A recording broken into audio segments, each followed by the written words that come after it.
Well, thanks very much, Warwick, for the introduction. It's a pleasure to be here and have the opportunity to speak at your forum today. I guess firstly I should apologise, perhaps I'm not a librarian, I'm not an ICT expert, but my responsibilities, as Warwick has indicated, are for leading and managing the Canberra Institute of Technology, obviously in Canberra. And I'll talk a little bit more about the Institute in a minute. There were five areas that I wanted to cover today. Some background and history about the Canberra Institute of Technology, where we're at, where we're going to. A little bit, but not a lot of discussion around the changing vocational education and training context in Australia. Some words and thoughts about the work that we've been doing on repositioning and refreshing CIT. Some issues around marketing and branding, and perhaps for you as the audience, the most important part, looking at our library and information services at CIT with a strong focus on the Learning Centre. In essence, my talk, I hope, will focus on the importance, if there's a message I want to get across, it's the importance of library activities, learning spaces, learning centres, and in my view they're integral to how we position ourselves as an organisation over the next 5, 10, 15, 20 years. So, firstly the history. The Institute is this year celebrating 80 years of the public provision of vocational education and training in Canberra. The first Canberra Trade School opened in Canberra in 1928 on the 2nd of May. And if you look at the growth of the Canberra Institute of Technology, called various names over the years, it is a history that's inextricably linked with the growth of the national capital. So in the pre-war period, around the war, very slow growth obviously. Then the boom period in Canberra, for those that know Canberra, in the 60s and 70s, when large government departments moved, particularly from Melbourne and some from Sydney, to Canberra.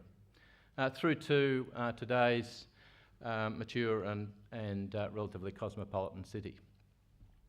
It's a rich history, a history that is inextricably linked not only to the growth of the national capital but also to the social and community fabric of Canberra.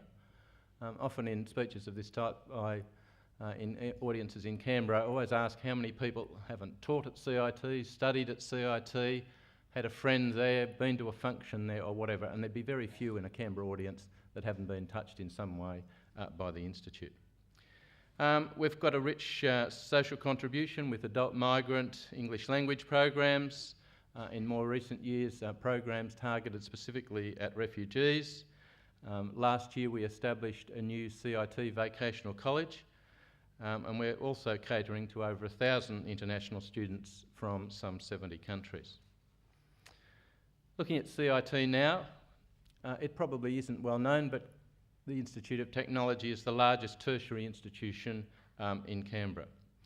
We operate a small but very successful commercial company called CIT Solutions with mainly government clients.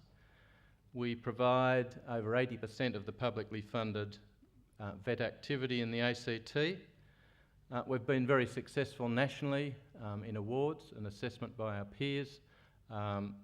We've been a finalist in 2007 and again this year, final 3 of the Large Training Provider of the Year at the National Training Awards, and recently, for those that know the Australian Quality Training Framework, we received an Excellence Gold rating in that criteria.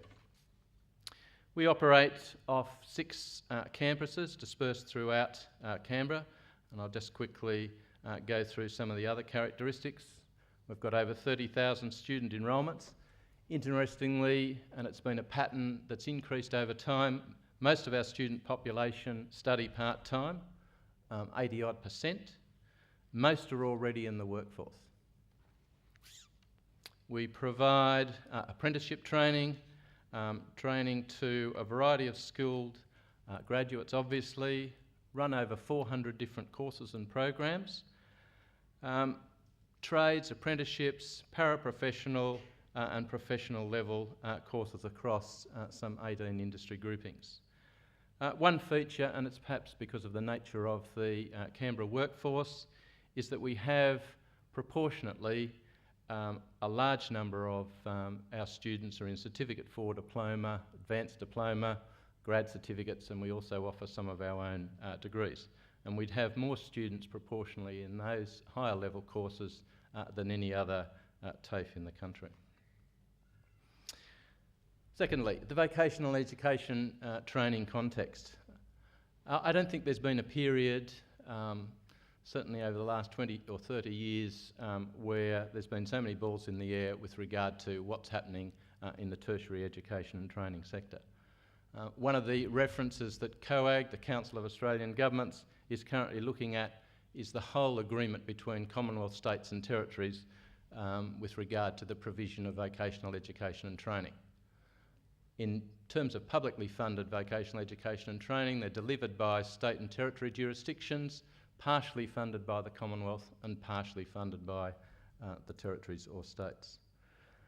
You see new changes in federal policy in that area. For example, for those that have read some of the literature about productivity places, where increasingly training's been put out into a competitive market situation. No longer is training being exclusively funded and provided through the TAFE system. There's currently a higher education review called the Bradley Review underway, which is looking at the relationship between, right across the tertiary sector, the relationship between universities, private RTOs and TAFEs. All of us are well aware in recent years of the debates around skill shortage issues, a lot more emphasis on input from industry, and TAFEs and other RTOs, registered training organisations, meeting the requirements of industry. A stress on work-based learning, work-based assessment, accelerated programs to get people through training quicker and out into the workforce, flexibility of training options, all the terminology around reskilling, blended learning, short courses, individual skill sets, and so on. And lastly, but by no means least, a strong focus on online technology in relation to student and industry-focused learning. So, what does CIT, or the Canberra Institute of Technology, do in that context? One of the things we've done, I mentioned before how we've been very successful. If you look at our student numbers, our growth, our reputation locally and nationally, it's been very good over the past 5, 6, 10 years. We did believe, though, that it was time, rather than wait for some of these changes to sweep over us, to have a look at the potential impact of the changes and have a look at, whilst we're at our peak, so to speak, how we might structure ourselves, refresh the organisation and reposition the organisation. In other words, looking ahead and not just resting on our laurels. Now, there are a number of aspects to what we've done. The first thing we did was look at some of our organisational structural issues. And we came up with a structure which is reasonably unusual. It's an executive team, perhaps not unusual in itself, with very specific whole of institute responsibilities. But then sitting underneath that is a devolved structure involving 16 centres. Each of the centres are managed by a director. Most of them are teaching or training centres with particular industry specialities. They all have industry advisory committees. But you'll notice, and I've deliberately for this presentation put it in the centre, a learning centre. That learning centre, headed up by Elizabeth McPherson, is one of the 16 centres within the Institute, and it puts the learning centre functions, including traditional library functions and modern library functions, at the centre of the organisation. On that 16 centres, you'll notice also quite deliberately a centre for organisational capability.